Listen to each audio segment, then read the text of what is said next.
Next up is a fellow we've known for some time, Joel Lunenfeld, who ran a very innovative agency called Moxie in Atlanta and left that lofty position to go to this little startup called Twitter, where he's now the VP of Global Brand Strategy, and he's going to give us a case study of how marketing works, or I think it might be 3 case studies of how marketing works on Twitter. So please join me in welcoming Joel to the CM Summit.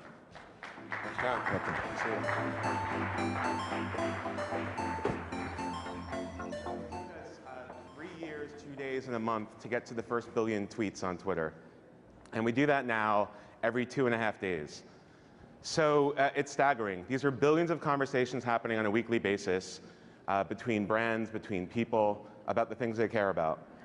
Ron Conway and John actually talked a little bit about platforms growing organically and then figuring out an advertising strategy and how they're going to monetize. I think that's kind of the beauty of Twitter, which is the tweets are the messages, they are the promoted products, and they are the advertisements. And that's fundamentally different, and it's marketing to a whole new type of canvas.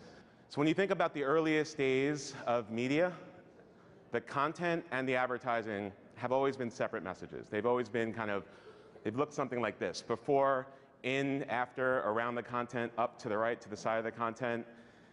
So what does that mean? Basically, for advertisers and for marketers, the canvas that we are used to working with has always been an interruption. Does this look familiar? That's fundamentally different. On Twitter, the conversation is the canvas. And when the conversation is the canvas, you could do some pretty amazing things. For example, you could tell stories in a way that could only unfold on a place like Twitter. So, quick show of hands, who here is a fan of NASCAR? Okay, we're in New York. I've got 1, 2 confirmed. Okay, who here is a fan of Twitter?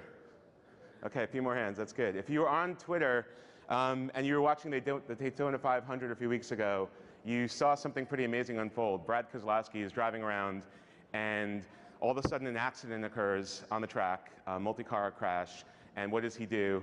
Like any safe driver, he decides to take his phone and he takes a picture. And he tweets that picture out. It was a first. And then a conversation started. People asking him, do you really have your phone in the car? And he writes back, maybe. And then his sponsors jumped in, and then the broadcasting networks jumped in. And next thing you know, he grew from about 100,000 followers to about 300,000 followers in just a couple hours. So that's pretty amazing. But how does a brand work with a story like this?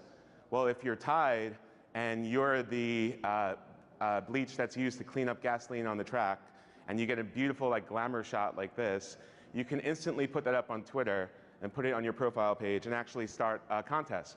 Give us your favorite quote and we'll pin it here. So a pretty amazing story that could only happen. And that's about telling a story. It's also about broadcasting content. So most people don't think of Twitter as a broadcasting platform. And in essence, news breaks on Twitter. All the biggest news organizations in the world broadcast their content on Twitter. So if you're a brand like Porsche and you're about to launch the new 911, you're also going to use Twitter as a place to launch your campaign and tell the world. So here's a quick video of what they launched first on Twitter.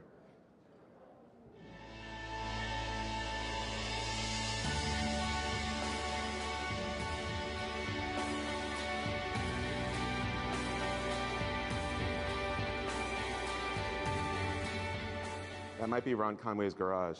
So the Porsche launched on Twitter, and they actually launched it on an enhanced profile page.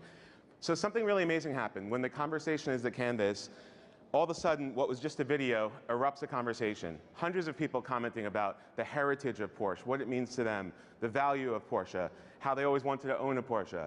And we drove over 50% engagement on a message like that. So that's more than most advertisers could ever ask for. Twitter also has its roots from the beginning with brands and consumers talking to each other, not at each other. And you see that every day play out with the most innovative companies like JetBlue, who use Twitter as an amazing customer service tool to reach directly out to their customers. Twitter's other unique aspect is surrounding big events, cultural events. This event right now, #CM Summit. Well, when events happen in the world, they happen digitally on Twitter. So think about the Super Bowl this year. It was pretty amazing. In 2008, there were 27 tweets per second. TPS reports is what we call them at Twitter. And that was the record. In 2011, it was 4,000 tweets per second. And due to the velocity and growth of the platform, in 2012, it was over 12,000 tweets per second. So this is just a massive amount of conversation that's unfolding. So in response, advertisers are listening. And they're using the hashtag to continue the conversation. You know, we like to think of a hashtag as a campfire that people gather around. And last year, only one commercial had a hashtag. This year, 1 in 5 had a hashtag. So you know, one commercial in particular that was actually the most talked about one of the Super Bowl, I can't figure out why, is the David Beckham one. Everyone's paying attention now. So they put this hashtag out there, Beckham for H&M. And you know, it was a commercial of Beckham in their new line of men's underwear. And the conversation just erupted. And here in New York, actually, first, Nancy Jones was the only person in America that didn't realize that there was a commercial with David Beckham in his underwear. So she tweeted this out. And when brands and consumers are in the same canvas, if you're H&M, you could actually tweet back and say, don't worry, Nancy, we've got you covered, and then play the commercial for her one more time. And much like the disappointment when I clicked forward in New York, the billboard came down.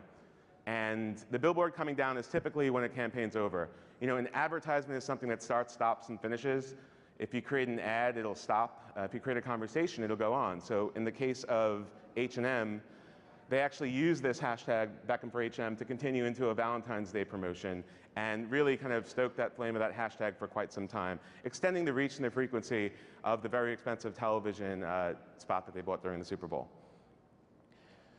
Finally, Twitter is also used as a canvas for driving transactions. So people talk about themselves, they talk about what they buy, and they talk about it at scale on Twitter.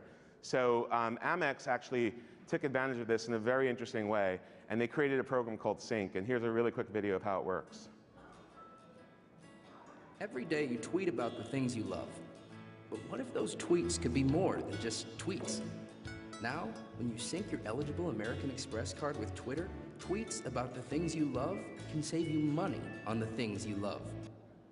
So very innovative. Once you sync your card with Twitter and American Express, simply tweeting out a hashtag can give you a coupon that you can redeem without any friction. So a great example is one that happened just the other day.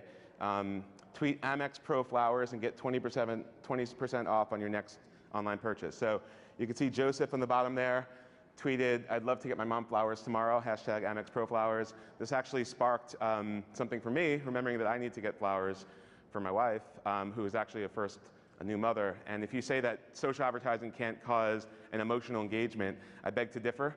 Fiona was very emotionally engaged, and her mother was very happy. And again, this all happened through a conversation on the platform. So I'm going to end with two stories, one from the consumer side, one from a brand side, of how anyone can spark a conversation on Twitter. The first is Kevin Durant. So during the NBA lockout, he tweets, anyone playing football in Oklahoma City, I need to run around or something. So George tweets back, I got a game tonight in Stillwater, I need a deep threat. He goes, I can play. But then he was questioned, can you catch? We've won for the last 3 years. In other words, don't screw it up. And he writes, for real? Yes. So one of these only on Twitter moments, and then it actually happened.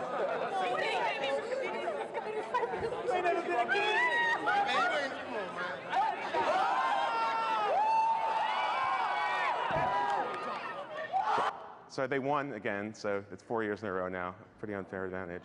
But it all started with a tweet. So can a brand do something like this? You know, the best brands in the world are listening on Twitter, and they're listening to what people are saying. So in the case of Audi, it all started with a tweet. Somebody wrote, have I told you, Audi, that I want an R8 today?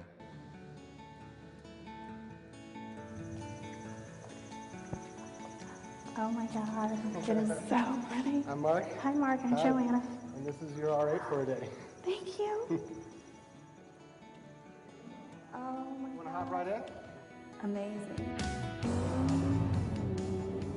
Oh my God. And you don't realize you've got your foot on the accelerator wanting to go faster. Love it, love it, love it, love it.